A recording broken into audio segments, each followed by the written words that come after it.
Hello friends, मैं हूँ राज और वेलकम करता हूँ आप सभी को मैं अपनी इस YouTube channel vision government exam पर। तो फ्रेंड्स, यदि आप भी इस चैनल पर एक न्यू लर्नर्स है तो इस चैनल को like, subscribe, share and bell icon को प्रेस करना ना भूलें, ताकि इसके बाद जो भी वीडियो अपलोड किया जाए तो इसके नोटिफिकेशन आपके पास पहुँचे और आप इजीली इस वीडियो को एक्सेस कर सकें। तो फ्रेंड्स, जैसा कि आप सब यहाँ देख रहे हैं कि ये हमारे विजन गवर्नमेंट एग्जाम का ऑफिशियल यूट्यूब चैनल है। तो यदि अभी तक आप हमारे इस यूट्यूब चैनल को सब्सक्राइब नहीं किए हैं तो सब्सक्राइब कर लीजिए। बेसिकली यदि आप हमारे इस यूट्यूब चैनल को सब्सक्राइब करते हैं तो आपको ये सारे बेनिफिट्स प्राप्त होंगे। तो चलिए बिना टाइम वेस्ट किए आज के हम अपने सेशन की तरफ बढ़ते हैं। तो फ्रेंड्स, जैसा कि आप सब ने इस यूट्यूब थंबनेल को देखा ही होगा, तो जैसा कि आप सब यहाँ देख रहे हैं कि फिर से हमारे इस यूट्यूब चैनल पर एक मेगा क्विज लॉन्च कर दिया गया है, जिसमें प्रत्येक सब्जेक्ट से 500 most BBI exam oriented objective questions को देखेंगे, जो कि इंटरमीडिएट एग्जामिनेशन 2024 के लिए काफ़ी इंपॉर्टेंट होने वाला है। तो जैसा कि देख रहे हैं आप लोग, मेगा क्विज लॉन्च कर दिया गया है और जो एक क्वेश्चंस होगा वो एग्जाम के पॉइंट ऑफ व्यू से काफ़ी इंपॉर्टेंट होगा और एक 500 ऑब्जेक्टिव क्वेश्चन होगा। और इस वीडियो में हम लोग हिस्ट्री का देखेंगे, ठीक है। और ये हमारा पार्ट 1 होगा, ठीक है। ये हमारा पार्ट 1 होगा जिसमें हम 100 क्वेश्चंस को देखेंगे, ठीक है। और वो 100 क्वेश्चन होगा एंशियंट हिस्ट्री का, ठीक है। तो इसका पार्ट 1 होगा, ठीक है। और पार्ट 2 में फिर 101 से 200 तक के क्वेश्चंस को देखेंगे, ठीक है। और इस तरह से हम लोग हिस्ट्री का 500 most BBI exam oriented objective questions को देखेंगे। देन इसके बाद में दूसरे सब्जेक्ट को शुरू करेंगे, ठीक है। और उसमें भी 500 ऑब्जेक्टिव क्वेश्चंस को देखेंगे, ठीक है। यानी प्रत्येक सब्जेक्ट के आप हमारे इस यूट्यूब चैनल पर most BBI exam oriented 500 objective questions को देख सकते हैं। तो उन सभी वीडियोज को देखने के लिए सबसे पहले आप इस चैनल को सब्सक्राइब कर लीजिए, ठीक है। तो चलिए आगे बढ़ते हैं। तो जैसा कि आप सब देख रहे हैं यूनिट 1 है, ठीक है। जैसा कि आप सब जानते होंगे कि आपका जो 12 का हिस्ट्री है वो 3 पार्ट में डिवाइड है। यूनिट 1 में एंशियंट हिस्ट्री आता है और यूनिट 2 में मिडाइवल हिस्ट्री आता है। देन यूनिट 3 में मॉडर्न हिस्ट्री आता है। तो फिलहाल हम लोग इस पार्ट 1 में हम लोग एंशियंट हिस्ट्री को देखेंगे, ठीक है। और इसमें टोटल हम लोग 100 ऑब्जेक्टिव क्वेश्चंस को देखेंगे, ठीक है, जो कि एग्जाम के पॉइंट ऑफ व्यू से काफ़ी इम्पोर्टेंट है, ठीक है। देन पार्ट 2 के क्लास इसके आगे वाले वीडियो में आप देख सकते हैं। देन पार्ट 2 में हम लोग मिडाइवल हिस्ट्री को देखेंगे, ठीक है। और पार्ट 3 में हम लोग मॉडर्न हिस्ट्री को देखेंगे। और इस तरह से मिलाकर पार्ट 1, पार्ट 2 और पार्ट 3 मिलाकर 500 ऑब्जेक्टिव क्वेश्चंस को आप देख सकते हैं, ठीक है। तो चलिए इस सेशन को शुरुआत करते हैं। तो जैसा कि आप यहाँ पर क्वेश्चंस जो देखेंगे वो पूरा चैप्टर वाइज होगा, ठीक है। तो सबसे पहले फर्स्ट जो चैप्टर है उस चैप्टर का नाम है ईंट, मनके तथा अस्थियाँ, जिसमें हम लोग हड़प्पा सभ्यता के बारे में पढ़ेंगे, ठीक है। और जो हड़प्पा सभ्यता का जो टाइम पीरियड है, ठीक है, लगभग 2600 ईसा पूर्व से 1900 ईसा पूर्व है, ठीक है। तो चलिए इससे related most BBI exam oriented objective questions को देखते हैं।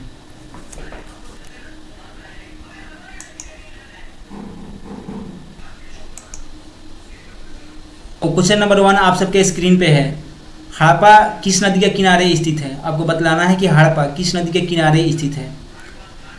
तो उम्मीद करता हूँ कि आप सब ने अपना आंसर दे दिए होंगे। फ्रेंड्स, आप सबको अपने से आंसर देना है, ठीक है। तो उम्मीद करता हूँ कि आप सब ने अपना आंसर दे दिए होंगे। तो इसका करेक्ट आंसर होगा क्वेश्चन नंबर 1 का ऑप्शन डी होगा, रावी, ठीक है। क्वेश्चन नंबर 2 है, हड़प्पा सभ्यता की सबसे महत्वपूर्ण विशेषता थी।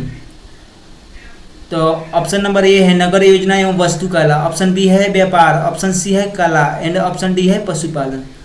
तो क्वेश्चन नंबर 2 का करेक्ट आंसर होगा ऑप्शन नंबर ए होगा, यानी नगर योजना व वास्तुकला। हड़प्पा सभ्यता की जो मुख्य विशेषता थी वो नगर नियोजन था, ठीक है, शहरों को अच्छी तरह से बसाया गया था, ठीक है। तो क्वेश्चन नंबर 3 की तरफ हम लोग बढ़ते हैं। क्वेश्चन नंबर 3 है, हड़प्पा सभ्यता की खोज सर्वप्रथम किसने की थी? आपको बतलाना है कि हड़प्पा सभ्यता की खोज सर्वप्रथम किसने की थी।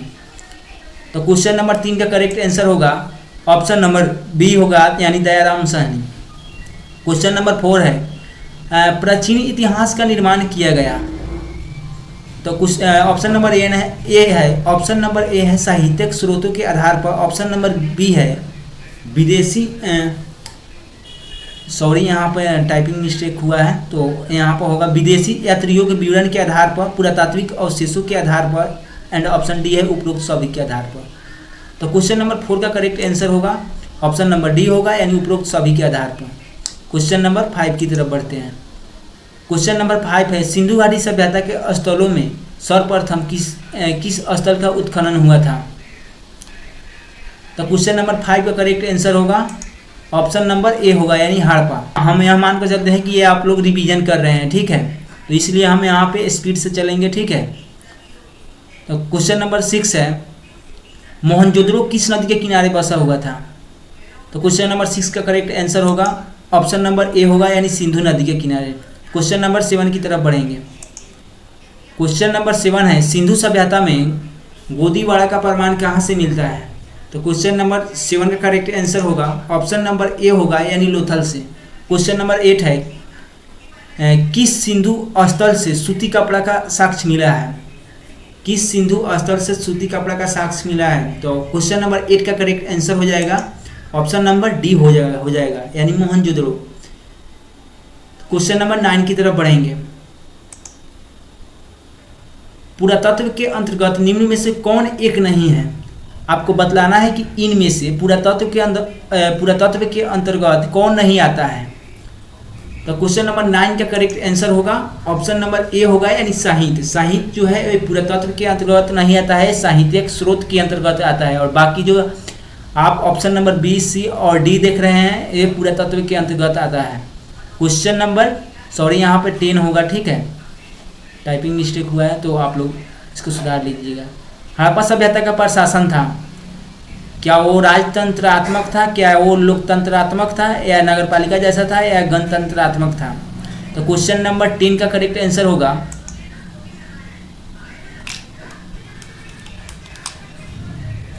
क्वेश्चन नंबर 10 का करेक्ट आंसर होगा ऑप्शन नंबर सी होगा, यानी नगरपालिका जैसा, यानी शहर की तरफ, नगर की तरफ वो दिखता था और वैसा था भी। क्वेश्चन नंबर 11 की तरफ बढ़ेंगे। सिंधु सभ्यता का बंदरगाह कौन था? इनमें से आपको बतलाना है कि सिंधु सभ्यता का बंदरगाह कौन था। तो क्वेश्चन नंबर 11 का करेक्ट आंसर होगा ऑप्शन नंबर डी होगा, यानी लोथल। क्वेश्चन नंबर 12 की तरफ बढ़ेंगे। क्वेश्चन नंबर 12 की तरफ बढ़ेंगे। सिंधु सभ्यता में नर्तकी की मूर्ति कहाँ से मिली है? तो क्वेश्चन नंबर 12 का करेक्ट आंसर होगा ऑप्शन नंबर ए होगा, यानी मोहनजोदड़ो। क्वेश्चन नंबर 13 की तरफ बढ़ेंगे। क्वेश्चन नंबर 30 है, सिंधु का किस देश के साथ व्यापार संबंध नहीं था? यानी सिंधु जो सभ्यता है या हड़प्पा सभ्यता है, वो इनमें से किस देश के साथ उसका व्यापार संबंध नहीं था? ठीक है, तो क्वेश्चन नंबर 13 का करेक्ट आंसर होगा ऑप्शन नंबर डी होगा, यानी चीन। चीन के साथ व्यापारिक संबंध नहीं था, बाकी ये तीनों ऑप्शन के साथ व्यापारिक संबंध था। क्वेश्चन नंबर 14 को देखते हैं। सिंधु वासियों के प्रमुख देवता कौन थे? आपको बतलाना है कि सिंधु वासियों के प्रमुख देवता कौन थे। तो क्वेश्चन नंबर 14 का करेक्ट आंसर होगा ऑप्शन नंबर सी होगा, यानी पशुपति महादेव। क्वेश्चन नंबर 15 की तरफ बढ़ेंगे। सिंधु घाटी सभ्यता का कौन सा स्थल मृतकों का टीला के रूप में जाना जाता है? तो क्वेश्चन नंबर 15 का करेक्ट आंसर होगा ऑप्शन नंबर सी होगा, यानी मोहनजोदड़ो। क्वेश्चन नंबर 16 है, सिंधु सभ्यता के लोगों को किस धातु का ज्ञान नहीं था? तो क्वेश्चन नंबर 16 का करेक्ट आंसर होगा ऑप्शन नंबर सी होगा, यानी लोहा का। लोहा का ज्ञान नहीं था। क्वेश्चन नंबर 17 की तरफ बढ़ेंगे। क्वेश्चन नंबर 17 है, कालीबंगा भारत के किस राज्य में अवस्थित है? तो क्वेश्चन नंबर 17 का करेक्ट आंसर होगा ऑप्शन नंबर सी होगा, यानी राजस्थान। क्वेश्चन नंबर 18 है, मोहनजोदड़ो किस भाषा का शब्द है? तो क्वेश्चन नंबर 18 का करेक्ट आंसर होगा ऑप्शन नंबर बी होगा, यानी सिंधी। क्वेश्चन नंबर 19 है, हड़प्पा सभ्यता के पतन के क्या कारण थे। आपको बतलाना है कि इनमें से हड़प्पा सभ्यता के पतन के क्या कारण थे। तो क्वेश्चन नंबर 19 का करेक्ट आंसर होगा ऑप्शन नंबर डी होगा, यानी उपरोक्त में से सभी, यानी विदेशी आक्रमण के संभावना था। ठीक है, विदेशी आक्रमण और प्राकृतिक कारण और मानवीय कारण। ठीक है, हालांकि ये पूर्ण रूप से स्पष्ट नहीं हुआ है कि फाइनली किन कारणों से हड़प्पा सभ्यता का विनाश हो गया, लेकिन ऐसा विद्वानों का अनुमान था कि इन कारणों से हड़प्पा सभ्यता का विनाश हो गया। ठीक है, क्वेश्चन नंबर 20 है, सिंधु सभ्यता का कौन सा स्थल सिंधु का बाग कहा जाता है। तो क्वेश्चन नंबर 20 का करेक्ट आंसर होगा ऑप्शन नंबर ए होगा, यानी मोहनजोदाड़ो। तो क्वेश्चन नंबर 21 की तरफ बढ़ेंगे। क्वेश्चन नंबर 21 है, हड़प्पा सभ्यता के स्थल से स्त्री के गर्भ से पौधा निकालता दिखता है, मतलब इनमें से किस स्थान से। तो क्वेश्चन नंबर 21 का करेक्ट आंसर होगा ऑप्शन नंबर सी होगा, यानी हड़प्पा से। क्वेश्चन नंबर 22 है, गंदे पानी की निकासी की समुचित व्यवस्था सर्वप्रथम किस सभ्यता में देखने को मिलती है। तो क्वेश्चन नंबर 22 का करेक्ट आंसर होगा ऑप्शन नंबर ए होगा, यानी सिंधु घाटी सभ्यता। क्वेश्चन नंबर 23 की तरफ बढ़ेंगे।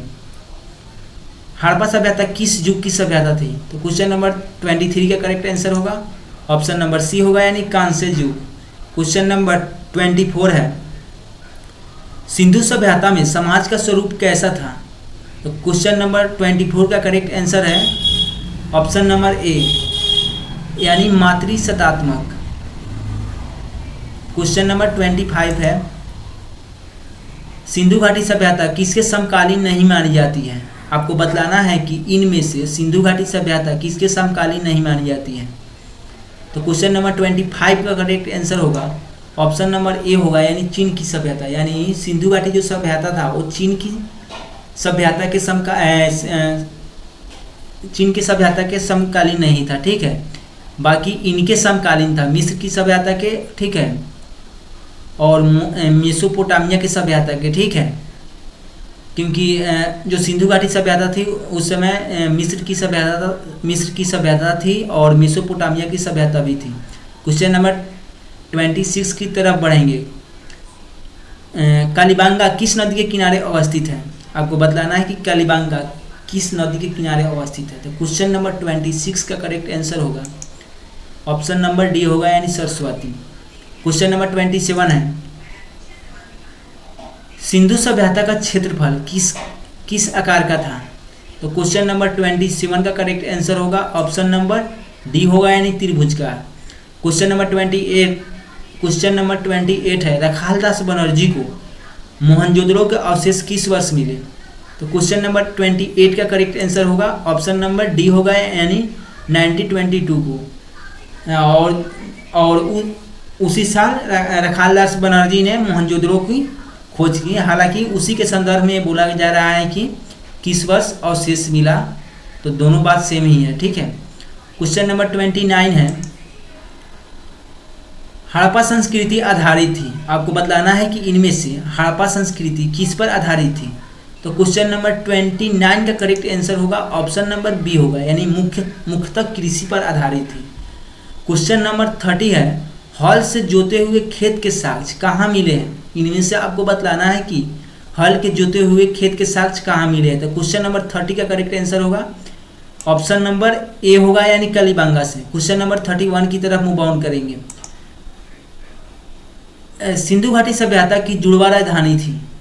तो क्वेश्चन नंबर 31 का करेक्ट आंसर होगा ऑप्शन नंबर सी होगा, यानी मोहनजोदाड़ो और हड़प्पा। क्वेश्चन नंबर 32 है, पशुपति महादेव की मुहर में निम्न में से कौन सा जानवर नहीं पाया गया है। तो क्वेश्चन नंबर 32 का करेक्ट आंसर होगा ऑप्शन नंबर सी होगा, यानी शेर का। क्वेश्चन नंबर 33 है, सिंधु घाटी सभ्यता में विशाल स्नानागार के अवशेष कहाँ से प्राप्त हुए। तो क्वेश्चन नंबर 33 का करेक्ट आंसर होगा ऑप्शन नंबर बी होगा, यानी मोहनजोदाड़ो से।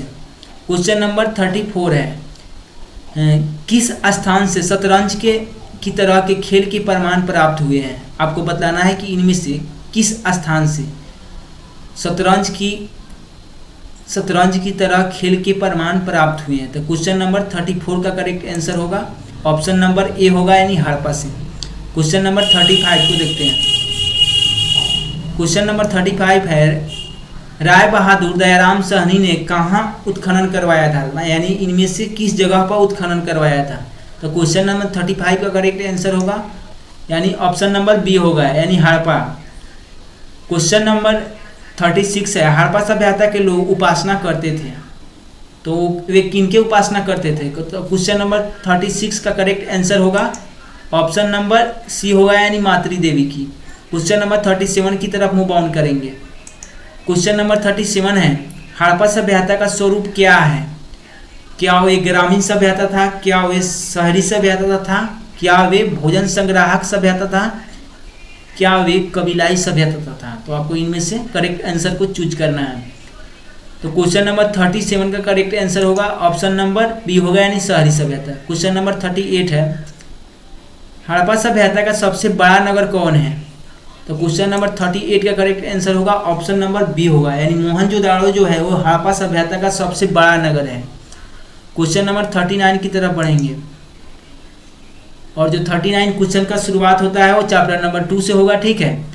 और चैप्टर का नाम है राजा, किसान और नगर, ठीक है, जिसमें हम आरंभिक राज्य और अर्थव्यवस्था के बारे में उससे रिलेटेड क्वेश्चंस को देखेंगे, ठीक है, जो कि इसका टाइम पीरियड है लगभग 600 ईसा पूर्व से 600 ईस्वी, ठीक है, 600 ईसा पूर्व से 600 ईस्वी। अब यहाँ हम लोग ईस्वी में आ गए, ठीक है। तो क्वेश्चन नंबर 39 की तरफ बढ़ेंगे।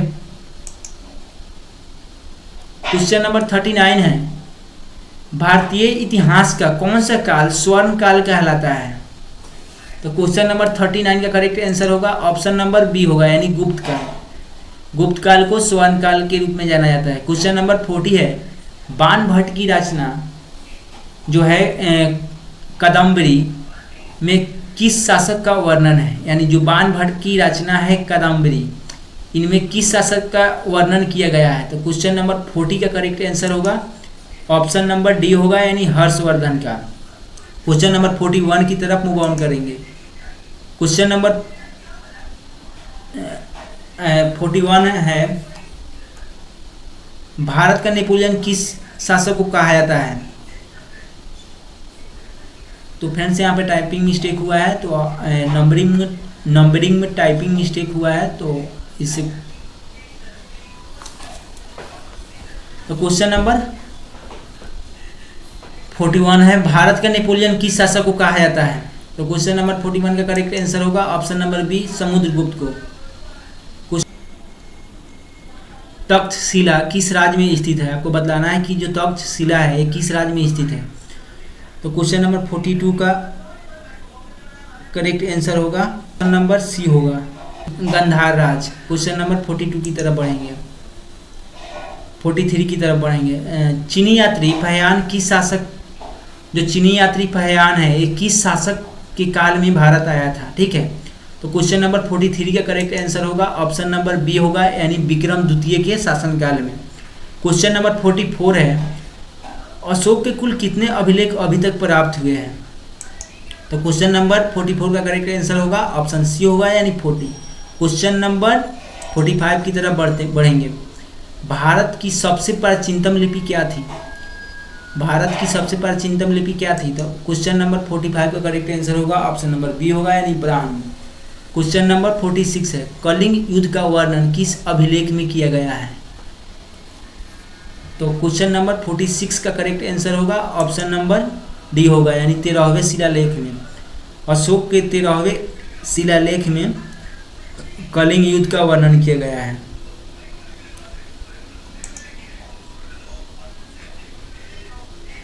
और यहाँ पे क्वेश्चन है, कलिंग अभी किस राज्य में पड़ता है, ठीक है। कलिंग यानी कलिंग अभी प्रेजेंट में किस राज्य में पड़ता है, जहाँ पर अशोक ने ऐतिहासिक लड़ाई में कलिंग पर विजय प्राप्त किया था। तो आपको बतलाना है कि प्रेजेंट टाइम में कलिंग किस राज्य में पड़ता है। तो इस क्वेश्चन का करेक्ट आंसर होगा ऑप्शन नंबर ख होगा, यानी उड़ीसा में, ठीक है, उड़ीसा में पड़ता है। काफ़ी महत्वपूर्ण क्वेश्चन है, ठीक है। क्वेश्चन नंबर और क्वेश्चन नंबर ए आप लोग देख रहे हैं, हालांकि इस क्वेश्चन को मैं बाद में टाइप किया हूँ, ठीक है, इसलिए यहाँ पर नंबर नहीं दिया हूँ। अशोक किस वंश का शासक था? तो क्वेश्चन नंबर, इस क्वेश्चन का करेक्ट आंसर होगा ऑप्शन नंबर घ होगा, यानी मौर्य वंश का। क्वेश्चन नंबर 47 है, पाटलिपुत्र को किस राजा ने सर्वप्रथम अपनी राजधानी बनाई? तो आप लोग इस क्वेश्चन को, ठीक है, और क्वेश्चन नंबर 48 को, ठीक है, यानी 47 और 48 को आप लोग कमेंट बॉक्स में आंसर देकर बतलाइएगा, ठीक है। हम वहाँ पर इसका आंसर पिन कर देंगे, ठीक है, लेकिन आपको भी बतलाना है कि आपको याद है या नहीं। 49 है, किसने लिखा था कि वास्तविक सुकर्म वह है जिससे प्रजा सुखी तथा संपन्न हो?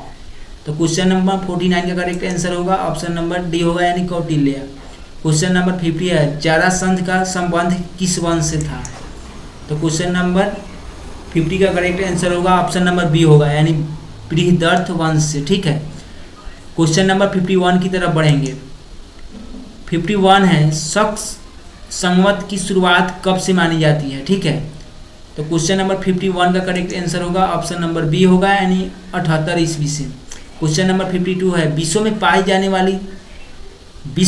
जाने वाली धातु थी? तो ऑप्शन नंबर बी होगा, यानी तांबा। क्वेश्चन नंबर 53 की तरफ बढ़ेंगे। चंद्रगुप्त की मृत्यु कहाँ हुई थी? तो क्वेश्चन नंबर 53 का करेक्ट आंसर होगा ऑप्शन नंबर सी होगा, यानी श्रवण बेलगोला में। क्वेश्चन नंबर 54 है, मेगास्थनीज किस यूनानी शासक के राजदूत के रूप में पाटलिपुत्र आया था? तो क्वेश्चन नंबर 54 का करेक्ट आंसर होगा ऑप्शन नंबर सी होगा, यानी सेल्यूकस, ठीक है। तो क्वेश्चन नंबर 55 की तरफ बढ़ेंगे। 55 है, पाटलिपुत्र नगर की स्थापना किस नदी के संगम पर की गई थी? तो क्वेश्चन नंबर 55 का करेक्ट आंसर होगा ऑप्शन नंबर ए होगा, यानी गंगा सोन नदी पर, ठीक है। क्वेश्चन नंबर 56 है, इंडिका के लेखक कौन है? आपको बतलाना है कि इनमें से इंडिका के लेखक कौन है। तो क्वेश्चन नंबर 56 का करेक्ट आंसर होगा ऑप्शन बी होगा, यानी मेगास्थनीज। क्वेश्चन नंबर 57 की तरफ बढ़ेंगे। गंगा और सोन नदियों के संगम पर पाटलिपुत्र नगर की स्थापना की गई थी, यानी किसके द्वारा, इनमें से किसके द्वारा की गई थी? तो क्वेश्चन नंबर 57 का करेक्ट आंसर होगा ऑप्शन नंबर ए होगा, यानी बिंबिसार द्वारा। क्वेश्चन नंबर 58 है, ऋग्वेद, यहाँ पे टाइपिंग मिस्टेक हुआ है, ठीक है, यहाँ तो यहाँ पर होना चाहिए ऋग्वेद का रचना कब हुई? ऋग्वेद का रचना कब हुई? तो क्वेश्चन नंबर 58 का करेक्ट आंसर होगा ऑप्शन नंबर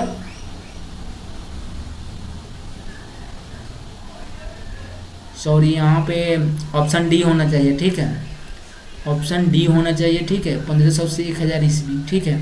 तो आप लोग इसको सही कर लीजिएगा, ठीक है, और इस क्वेश्चन का आप लोग आंसर देने का प्रयत्न कीजिएगा, क्या ऑप्शन नंबर डी सही है या नहीं, हालांकि यही होना चाहिए। क्वेश्चन नंबर 59 है, ऋग्वेद में कुल कितने सूक्त हैं? आपको बतलाना है कि इनमें से ऋग्वेद में कुल कितने सूक्त हैं। तो क्वेश्चन नंबर 59 का करेक्ट आंसर होगा ऑप्शन नंबर ए होगा, यानी 1028 सूक्त है। क्वेश्चन नंबर 60 है, वेदांग की संख्या क्या है? यानी आपको बतलाना है कि इनमें वेदांग की संख्या कितना है। ऑप्शन नंबर सी, यानी 6 है, ठीक है। और क्वेश्चन नंबर 61 की शुरुआत होगा चैप्टर नंबर 3 से होगा, और चैप्टर का नाम है बंधुत्व, जाति तथा वर्ग, जिसमें हम आरंभिक समाज के बारे में पढ़ेंगे, ठीक है। और बेसिकली इसमें से जो क्वेश्चंस बनते हैं वो अधिकतर महाभारत से, ठीक है, बनते हैं, ठीक है। तो क्वेश्चन नंबर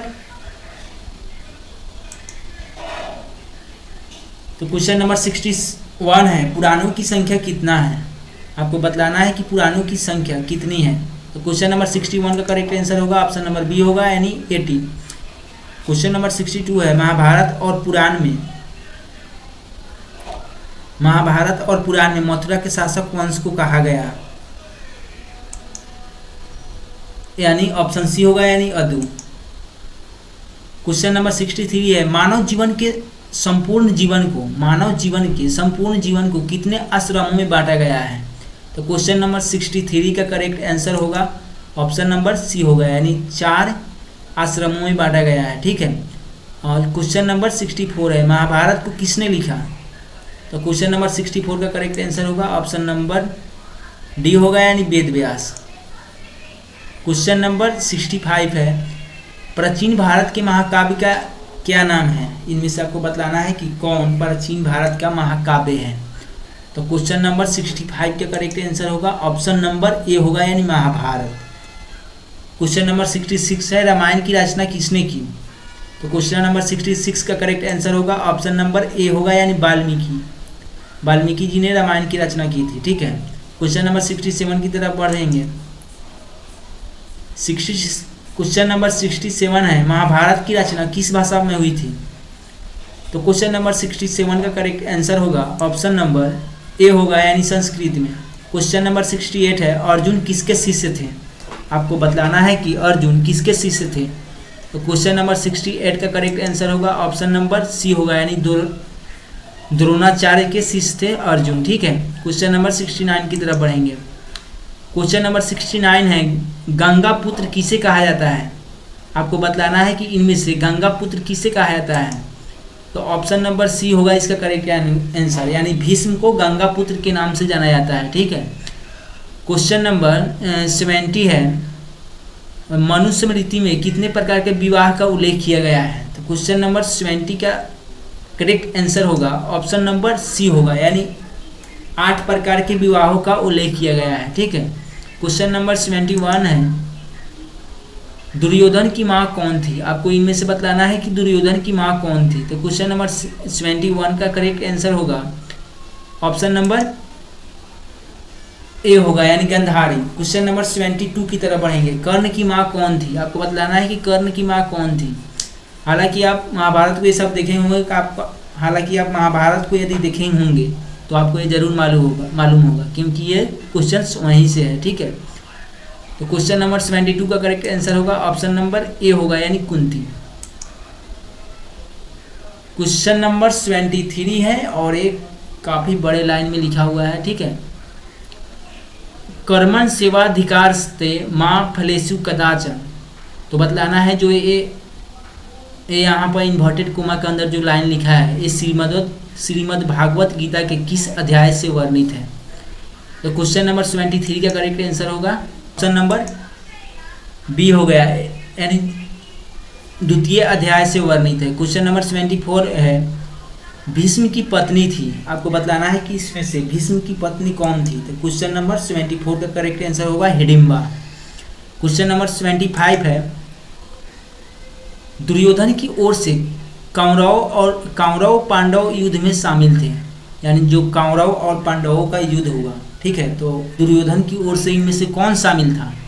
तो क्वेश्चन नंबर 75 का करेक्ट आंसर होगा ऑप्शन नंबर डी होगा, यानी भीष्म। जो भीष्म थे वो दुर्योधन की ओर से शामिल थे। ठीक है। हालांकि जो भी आचार्य लोग भी थे वो भी दुर्योधन की ओर से ही शामिल थे। ठीक है। केवल भगवान कृष्णा जी इनके साथ थे, कौरवों के साथ। ठीक है। और उनके जो भाई थे श्री कृष्ण भगवान के, आप लोग कमेंट में बताइएगा कि उनका क्या नाम था, यानी बलराम जी, वो दुर्योधन के साथ थे। ठीक है। क्वेश्चन नंबर 76 है, युद्ध भूमि में अर्जुन के सामने की सेना में कौन था? युद्ध भूमि में अर्जुन के सामने की सेना में कौन था? क्वेश्चन नंबर 76 का करेक्ट आंसर होगा ऑप्शन डी, यानी उपयुक्त सभी, यानी द्रोणाचार्य भी उनके सामने आए लड़ने। ठीक है।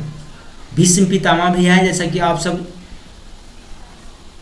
इस महाकाव्य को यानी इस महाभारत को आप लोग देखे होंगे तो किस तरह तीरों की सैया पर भीष्म पिता लेटे हुए हैं, तो वो भी उनके सामने आए। ठीक है। और दुर्योधन तो खैर उससे लड़ाई ही था तो वो तो आए गए। तो क्वेश्चन नंबर 77 की तरफ आगे बढ़ेंगे। क्वेश्चन नंबर 77 है, निम्न में से किस संत ने गीता पर टीका मराठी में लिखा? तो क्वेश्चन नंबर 77 का करेक्ट आंसर होगा ऑप्शन नंबर डी होगा, यानी ज्ञानेश्वर। क्वेश्चन नंबर 78 है, क्षत्रिय शब्द का साहित्यिक अर्थ है। तो क्वेश्चन नंबर 78 का करेक्ट आंसर होगा ऑप्शन नंबर बी होगा, यानी राज क्षेत्र पर अधिकार होना। क्वेश्चन नंबर 79 है, और क्वेश्चन नंबर 79 का शुरुआत होगा चैप्टर नंबर 4 से, विचारक, विश्वास और इमारतें, ठीक है। और ये एंशियंट हिस्ट्री और जो हमारा यूनिट 1 है उसका लास्ट चैप्टर होगा, ठीक है। तो चलिए क्वेश्चन की तरफ आगे बढ़ते हैं। और जो इसका टाइम पीरियड है लगभग 600 ईसा पूर्व से 600 ईस्वी, ठीक है। और इसमें बेसिकली सांस्कृतिक विकास से रिलेटेड क्वेश्चंस को देखेंगे, और इस चैप्टर में सांस्कृतिक विकास के बारे में बताया गया है, ठीक है। चलिए आगे के क्वेश्चन की तरफ मूव ऑन करते हैं। क्वेश्चन नंबर 79 है, आर्यों की सबसे प्रमुख पशु कौन था? तो क्वेश्चन नंबर 79 का करेक्ट आंसर होगा ऑप्शन नंबर ए होगा, यानी गाय। क्वेश्चन नंबर 80 है, ऋग्वैदिक आर्यों के युद्ध देवता कौन थे? तो क्वेश्चन नंबर 80 का करेक्ट आंसर होगा ऑप्शन नंबर ए होगा, यानी इंद्र। क्वेश्चन नंबर 81 की तरफ बढ़ेंगे। क्वेश्चन नंबर 81 है, आर्यों की सभ्यता किस नाम से जानी जाती है? क्वेश्चन नंबर 81 का करेक्ट आंसर होगा ऑप्शन नंबर सी होगा, यानी वैदिक सभ्यता। क्वेश्चन नंबर 82 है, सर्वमान्य मत के अनुसार आर्य कहाँ के मूल निवासी थे? सर्वमान्य मत के अनुसार आर्य जो आर्य लोग आए थे हमारे इंडिया में, ठीक है, वो कहाँ के मूल निवासी थे? तो क्वेश्चन नंबर 82 का करेक्ट आंसर होगा ऑप्शन नंबर सी होगा, यानी मध्य एशिया, यानी सेंट्रल एशिया से वो आए थे। अधिकतर लोगों का यही मानना है, अधिकतर जो विशेषज्ञ हैं हिस्टोरी का, ठीक है, वो यह मानते हैं कि वो सेंट्रल एशिया से आए थे। क्वेश्चन नंबर 83 की तरफ बढ़ेंगे। क्वेश्चन नंबर 83 है, आर्यों की प्रिय पेय क्या था? यानी आर्यों के प्रिय पेय पदार्थ क्या था जो पीने वाला होता है, ठीक है। तो क्वेश्चन नंबर 83 का करेक्ट आंसर होगा ऑप्शन नंबर ए होगा, यानी सोमरस, ठीक है, सोमरस। क्वेश्चन नंबर 84 है, निम्न में से प्राचीनतम वेद कौन है? तो क्वेश्चन नंबर 84 का करेक्ट आंसर होगा ऑप्शन नंबर बी होगा, यानी ऋग्वेद। ऋग्वेद सबसे प्राचीनतम वेद है, ठीक है। क्वेश्चन नंबर 85 की तरफ बढ़ेंगे। क्वेश्चन नंबर 85 है, प्रथम बौद्ध संगीति का आयोजन कहाँ हुआ था? तो क्वेश्चन नंबर 85 का करेक्ट आंसर होगा ऑप्शन नंबर ए होगा, यानी राजगिरी में। प्रथम बौद्ध संगीति का आयोजन कहाँ हुआ था? तो राजगिरी में। क्वेश्चन नंबर 86 है, और इसका तो हमने आंसर ही बतला दिया, देखो। तो इसका करेक्ट आंसर ऑप्शन सी होगा। और क्वेश्चन है, द्वितीय बौद्ध संगीति का आयोजन कहाँ हुआ था? तो ए हुआ था वैशाली में। तो क्वेश्चन नंबर 87 है, तीसरी बौद्ध संगीति का आयोजन कहाँ हुआ था? तो क्वेश्चन नंबर 87 का करेक्ट आंसर होगा ऑप्शन नंबर बी होगा, यानी पाटलिपुत्र। हालांकि इसका भी आंसर नीचे दिया हुआ है। क्वेश्चन नंबर 88 की तरफ बढ़ेंगे, और इसका भी आंसर नीचे दिया हुआ है। हालांकि इसको हमने टाइपिंग कर दिए थे, लेकिन बाद में हमको इसको मॉडिफाई करना पड़ा, ठीक है, जो कि ये छूट गया है, इसको भी मतलब हटाना था, ठीक है, ताकि आप लोग को ये आंसर देने में अच्छा लगता है, क्योंकि अगर दिख जाता है तो फिर ये मतलब अच्छा नहीं लगता है। क्वेश्चन नंबर 89 की तरफ बढ़ेंगे।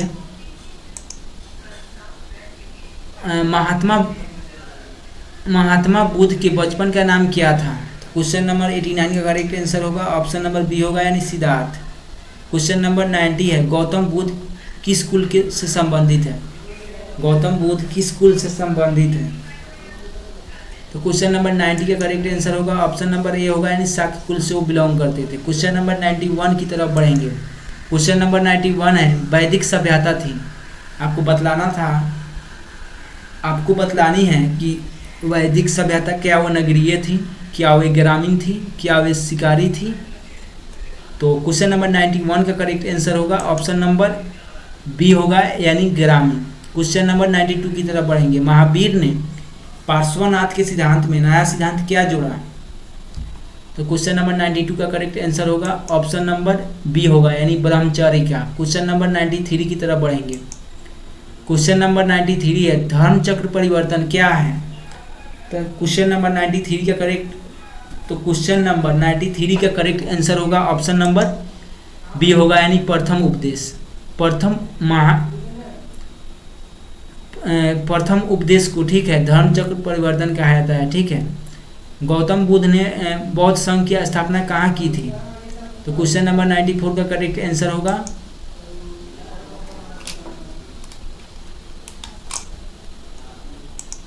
ऑप्शन नंबर बी होगा, यानी सारनाथ में। क्वेश्चन नंबर 95 की तरफ बढ़ेंगे।